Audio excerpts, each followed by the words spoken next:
I bring me, but, I bring that little piece of me that seems to understand what being a 2030-year-old Jeannie is. Barbara Eden is remembered by millions as the radiant, charming Jeannie who helped define the golden age of American television.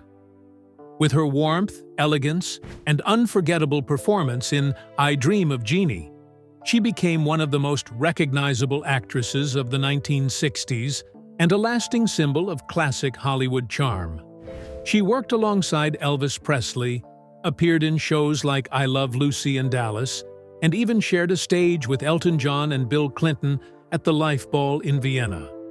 But her rise to the top was neither quick nor easy. You'll be shocked by the lengths she had to go to just to break into Hollywood. So what did Barbara Eden do for fame? Join us as we get into all the details. Growing up in the Great Depression. Before Barbara Eden was a Hollywood superstar, she was simply Barbara Jean Moorhead, a little girl growing up during one of the most difficult periods in American history. Born on August 23, 1931, in Tucson, Arizona, to Alice Mary Franklin and Hubert Henry Moorhead, Barbara entered the world at the height of the Great Depression, a time when millions of American families struggled just to survive from one day to the next. Like so many families during that era, Barbara's household faced instability early on. When she was only 3 years old, her parents divorced, leaving her mother to raise her alone during an unforgiving economic climate. For a young single mother during the 1930s, life was not easy, and for a time Alice Mary moved with Barbara to El Paso, where they stayed with Barbara's grandparents. Those years with her grandparents became some of Barbara's earliest and warmest childhood memories. In later interviews, Barbara spoke especially fondly about her grandfather, describing him as a man who never refused her anything. She adored him completely, and despite the hardships surrounding the family at the time, those moments helped create a sense of warmth and affection that Barbara carried with her for the rest of her life. Eventually, Alice Mary relocated once again, this time to San Francisco, where she married Harrison Connor Huffman, a telephone repair lineman and the father of Barbara's stepsister. Together, the family tried to build a stable home despite the uncertainty surrounding them.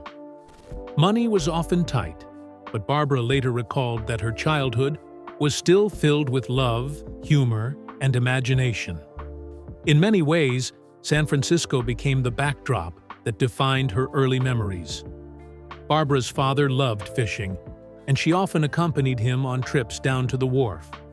He would pack up his fishing equipment, and together they would ride the trolley through the city toward the waterfront. While he fished, young Barbara roller skated nearby and watched the tourists moving through the busy streets and docks. In her memoir, Jeannie Out of the Bottle, Barbara remembered the city with deep affection. She wrote nostalgically about the foghorns echoing through the harbor, the ferry boats crossing the bay, and the feeling of those fishing trips with her father. "That was San Francisco to me," she said. Even though the family moved frequently, and Barbara ended up changing schools multiple times because of financial circumstances, she still described her home life as largely carefree. Her parents, despite their struggles, never lost their ability to laugh, dream, and enjoy life together. Barbara showed early signs that she wanted to be a performer. At just 5 years old, she entered a Halloween costume contest on Polk Street and won first place. Barbara later remembered dressing as Miss Muffet from the famous English nursery rhyme, wearing a bright red wig for the occasion. For most children, it would have been nothing more than a fun childhood memory. But for Barbara, it became one of her earliest experiences performing in front of an audience and enjoying the feeling of being seen. Her mother further built on this foundation by singing and encouraging her children to do the same. Since the family could not afford many luxuries, Barbara's mother often entertained the children by singing around the home. Music became a constant presence in Barbra's upbringing, and before long, she began singing herself. Barbra later described her family as extremely musical, and her earliest public performances came through the church choir, where she occasionally sang solo parts at a very young age. By the time she reached her teenage years, Barbra's passion for performing had become much more serious. She began singing with local bands led by Howard Fredericks and Freddie Martin, performing in clubs around San Francisco, while continuing to develop her voice. At 16 years old, she studied under the vocal teacher Paulina Giovanni at the San Francisco Conservatory of Music. Around the same time, she also became a member of Actors' Equity and attended the Elizabeth Holloway School of Theater after encouragement from her mother. According to Barbra, her mother once overheard her singing and realized that although her technical ability was excellent, something was still missing emotionally. Alice Mary believed acting lessons could help Barbra connect more deeply to the words she was singing, and that advice would end up shaping the rest of her life. Barbra's acting teacher, Elizabeth Holloway, saw potential in her but noticed that she was shy. After Barbra graduated from high school, Holloway encouraged her to enter the Miss San Francisco pageant in 1951 as a way to build confidence and become more comfortable being observed publicly. Barbra agreed, though she never expected to actually win. Years later, she still expressed surprise over her victory. Standing on stage in a bathing suit in front of thousands of strangers had originally been intended as an exercise in confidence building rather than a serious attempt at becoming a beauty queen. But what started as a learning experience unexpectedly became one of the first major stepping stones in her career. When Barbra's fame and reputation as a performer reached its height in San Francisco, Holloway encouraged her to think bigger. She believed her talent could only take her so far within the Bay Area, and urged her to pursue acting professionally in either New York or Los Angeles. Barbra had family in Los Angeles, so she went to the City of Angels, determined to make it in show business at any cost. Barbra Eden almost quit before her career ever took off. Like many young actors who leave their hometowns for Los Angeles with dreams of becoming stars, Barbra Eden struggled desperately during her first few years in Hollywood. Long before she became one of the most recognizable women on television, Barbra was just another aspiring actress trying to survive in an industry overflowing with talent, ambition, and rejection. Her life in Los Angeles was far from glamorous. During the day, Barbra chased auditions and searched endlessly for acting opportunities. At night, she worked at a bank to support herself financially, while continuing to pursue her dream. To save money, she stayed with her aunt and uncle in San Marino, doing everything she could to remain close enough to Hollywood to keep fighting for a breakthrough. But competition in the entertainment industry during the 1950s was stifled. There was no shortage of young, beautiful actresses trying to break into film and television, and nearly every studio in Hollywood was flooded with hopeful performers looking for their big chance. Thousands of women were competing for only a handful of meaningful roles, and many of them already had better connections, stronger representation, or more experience than Barbra did. Even landing an audition could feel impossible.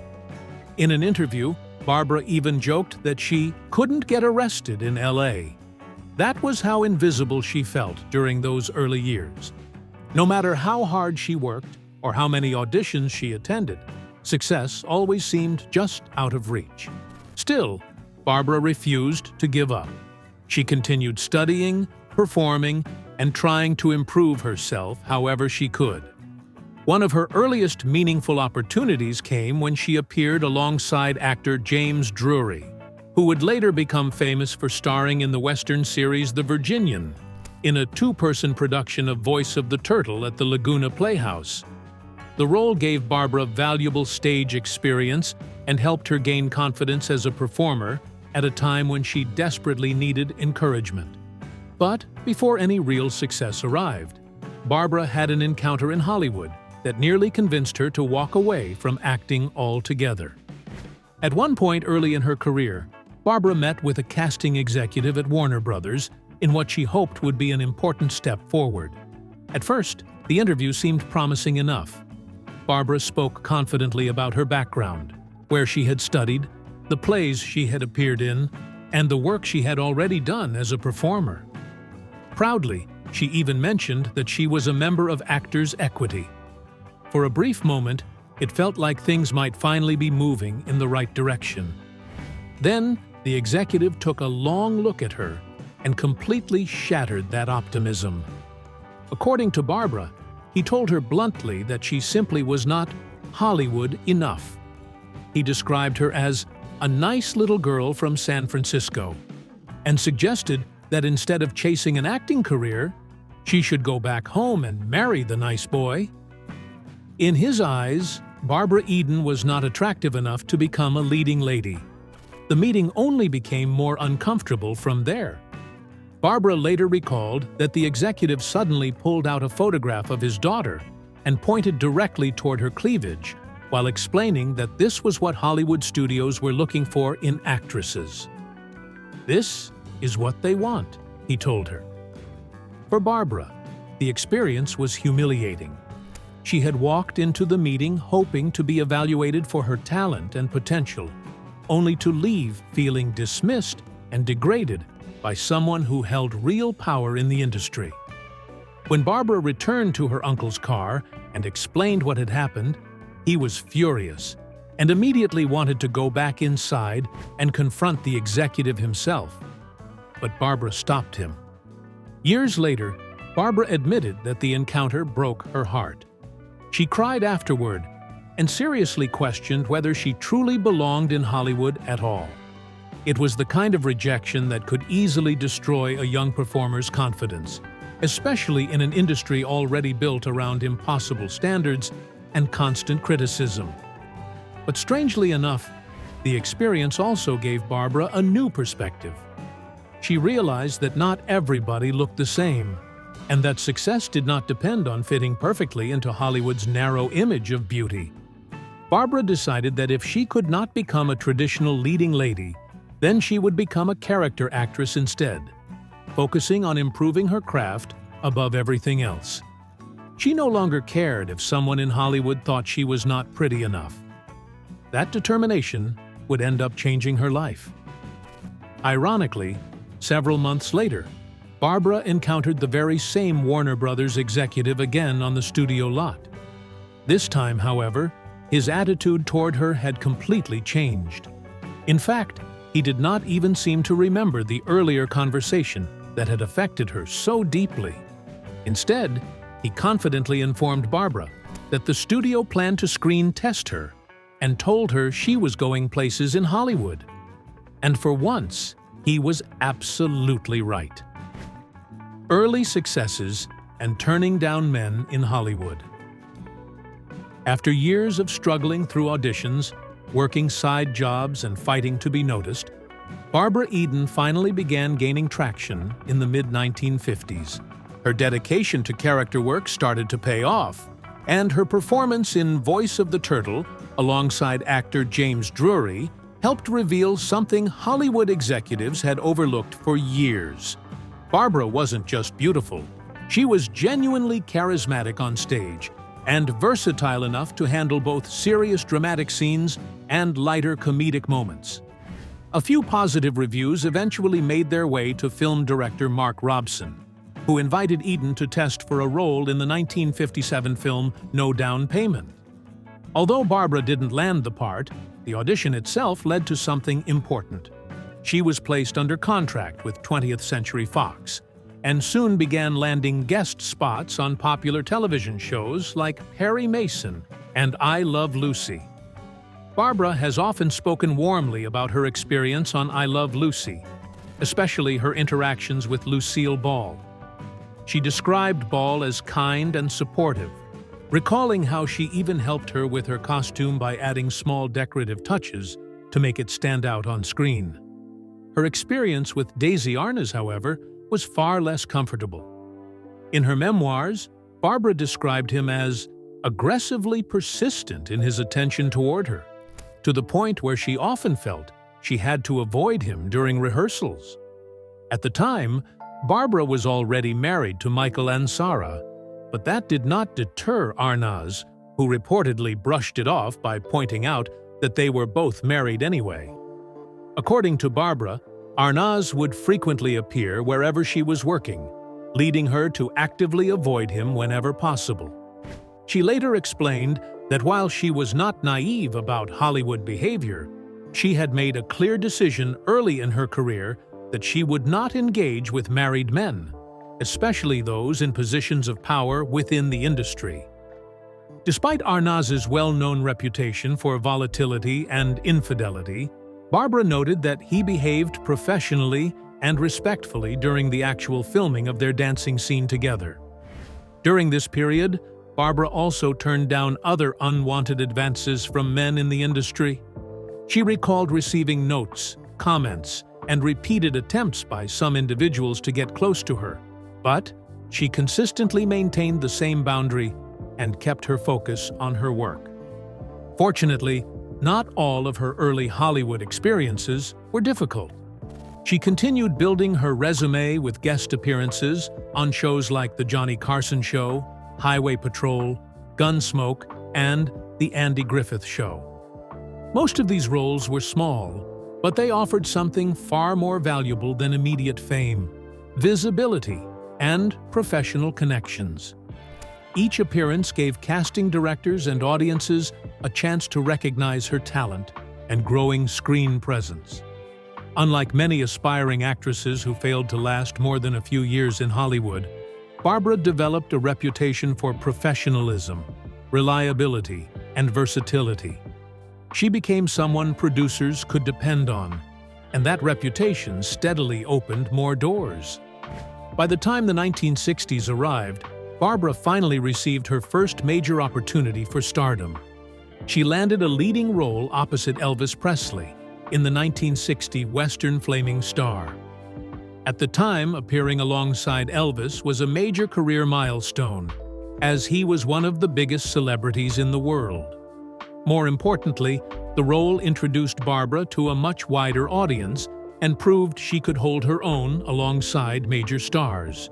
The film significantly raised her profile within Hollywood. She was later cast in a role originally associated with Marilyn Monroe in the television adaptation of How to Marry a Millionaire. To this day, it remains one of her most memorable comedic performances. The role leaned heavily into physical comedy and timing, and it showcased a lighter, more playful side of Barbra's talent. In many ways, it helped set the stage for the role that would ultimately define her career. The role that changed Barbra Eden's life forever. By the mid-1960s, Barbra Eden had built a steady but relatively low-profile television career, appearing in a long list of small roles that rarely brought lasting recognition. She was working consistently, but she was not yet a household name. That changed in 1965 when NBC began casting a new fantasy sitcom, I Dream of Jeannie. The concept stood out immediately. The show followed an astronaut, Tony Nelson, who discovers a magical genie living inside a bottle after a space mission.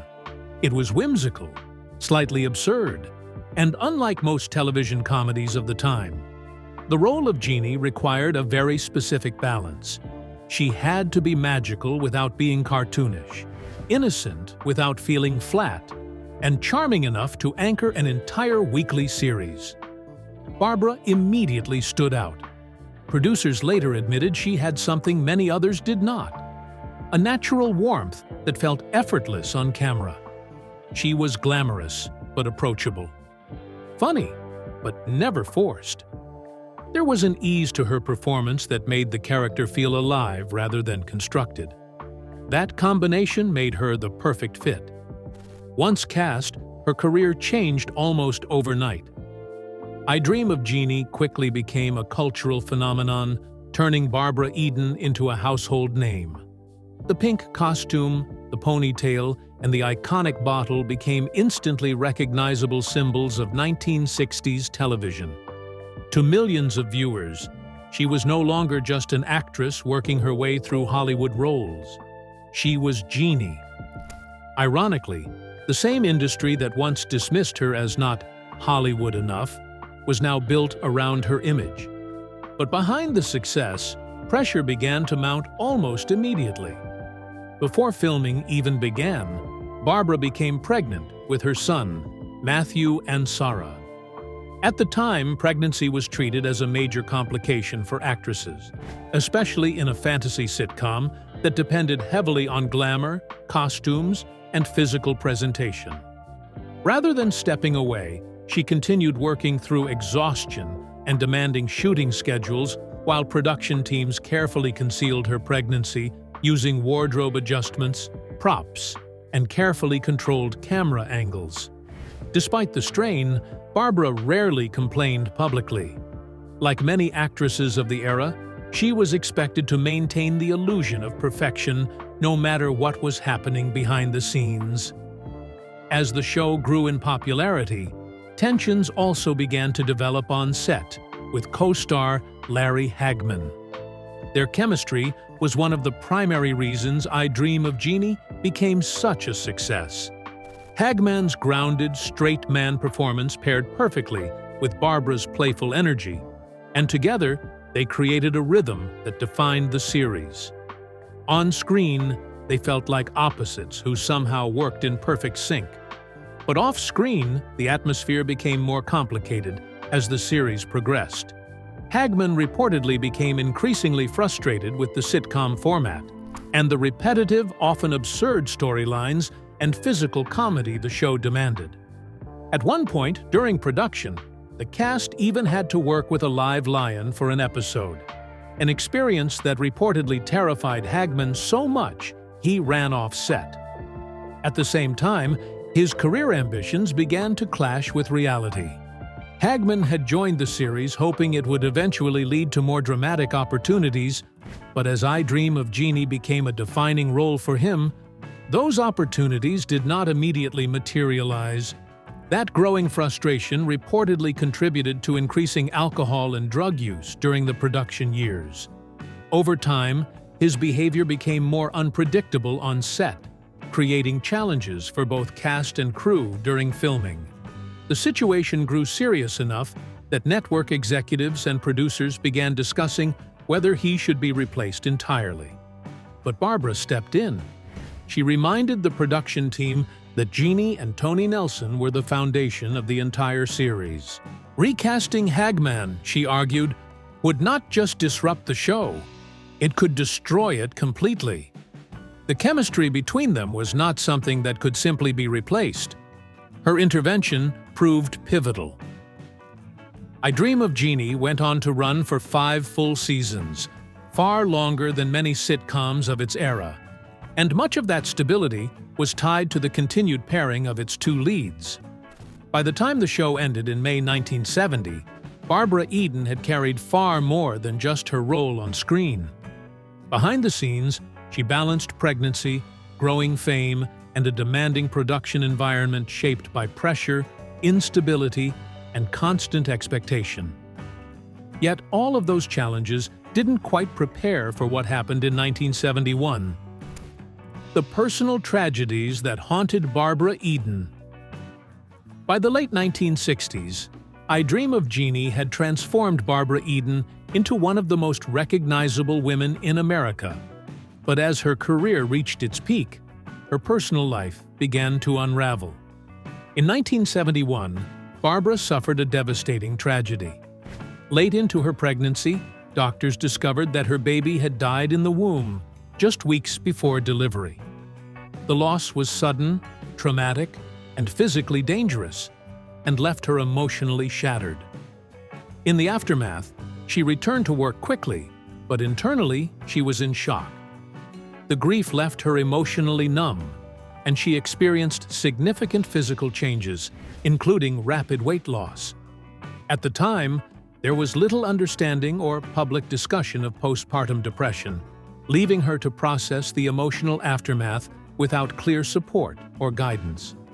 The experience marked the beginning of a long period of emotional strain. In the years that followed, the effects of that trauma began to spill into her personal life.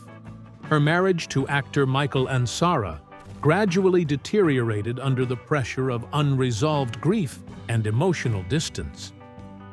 After 15 years together, the relationship ended in divorce in the early 1970s, creating a major shift in her family life and separating her from the stability she had known for much of her adult life. Following the separation, her son Matthew remained with his father in California, while Barbra rebuilt her life elsewhere. The distance between them became another source of emotional strain. Looking back, she would later acknowledge how deeply the divorce and separation affected her son as well, creating long-term consequences that would only become fully clear years later. In 1977, Barbra entered a second marriage with marketing executive Chuck Fegert.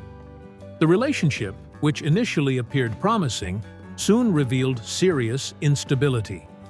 She later discovered that he had still been legally married during the early stages of their relationship. As the marriage progressed, it became increasingly difficult, marked by substance abuse within his social circle and escalating emotional conflict. Barbra eventually left the marriage after realizing it had become unsafe and unsustainable. But the most devastating chapter of her life centered around her son, Matthew. In the early 1980s, Barbra discovered that Matthew had been struggling with a long-term drug addiction. The situation was far more severe than she initially understood, as his exposure to drugs had begun in childhood and escalated over time into full dependency. What followed was a long and painful struggle that lasted more than a decade. Matthew went through multiple rehabilitation programs, repeated relapses, and periods of homelessness. At various points, Barbra and Michael Ansara attempted interventions and treatment programs in an effort to help him recover, but the addiction remained persistent and destructive. The relationship between mother and son became increasingly strained as trust broke down and cycles of recovery and relapse continued. Despite moments of hope, Matthew's condition never fully stabilized. In 2001, he died at the age of 35 from a heroin overdose. Although he had recently been attempting to rebuild his life, including maintaining sobriety and preparing for marriage, a relapse proved fatal. His death became the defining tragedy of Barbra Eden's life, and one she would carry with her permanently. In the years that followed, she began speaking publicly about addiction, sharing her experience in an effort to raise awareness and help other families facing similar struggles. Even after unimaginable loss, she continued moving forward professionally, never fully stepping away from her career and remaining active in the industry for decades after these tragedies unfolded. Barbra's life after I Dream of Jeannie. In the years that followed I Love Jeannie, Barbra went back to her roots. She transitioned steadily into television movies, guest appearances, and stage work. She starred in a long list of made-for-TV movies throughout the 1970s and 1980s, often taking on dramatic roles that stood in sharp contrast to the light-hearted fantasy of Jeannie. Productions like Harper Valley PTA allowed her to reintroduce herself to audiences as a more grounded, versatile performer, proving she was far more than a sitcom icon. Alongside her screen work, Barbra also maintained a strong presence in theater, touring extensively and performing in live productions across the United States. Stage work became an important part of her post-Jeannie career, giving her the freedom to connect directly with audiences in a way television never fully allowed. Over time, her contributions to entertainment were formally recognized through multiple honors celebrating her lasting impact on television history. While she never became defined by awards, her legacy was consistently acknowledged through lifetime achievement, recognition, and retrospectives honoring her role in shaping early television comedy. Beyond acting, Barbra also devoted significant energy to charitable work. She became involved in causes related to children's health, addiction awareness, and family support systems, particularly after the loss of her son. That personal tragedy pushed her to speak more openly about addiction, using her platform to help other parents facing similar struggles and to advocate for greater understanding and intervention. In 2013, she released her memoir, Genie Out of the Bottle, offering a candid look at her life in Hollywood, her rise to fame, and the personal struggles she endured behind the scenes. The book gave fans a rare glimpse into the woman behind the character, revealing a career and life far more complex than her iconic television image suggested. What makes Barbra Eden's story remarkable is not just what she achieved, but how long she continued to achieve it. Even well into her later years, she never fully stepped away from performing. She made guest appearances on television, participated in interviews, attended fan events, and continued engaging with audiences who grew up watching her. Unlike many stars of her era who retired quietly, Barbra remained visible, active, and deeply connected to her legacy. And even now, at 94 years old, she has not stopped working entirely. She continues to appear at special events, participate in retrospectives, and embrace the enduring love audiences still have for I Dream of Jeannie. Decades after her breakthrough, she remains one of the last living links to television's golden age. Barbra Eden's story did not end when Jeannie blinked off the screen. In many ways, her career after the show is what truly defines her legacy. Resilience, reinvention, and a refusal to let one role or one era define an entire life. What's your favorite episode of I Love Jeannie? Share your thoughts with us in the comments below. Don't forget to like, share, and subscribe. Also, click the next video shown on your screen. You will enjoy it.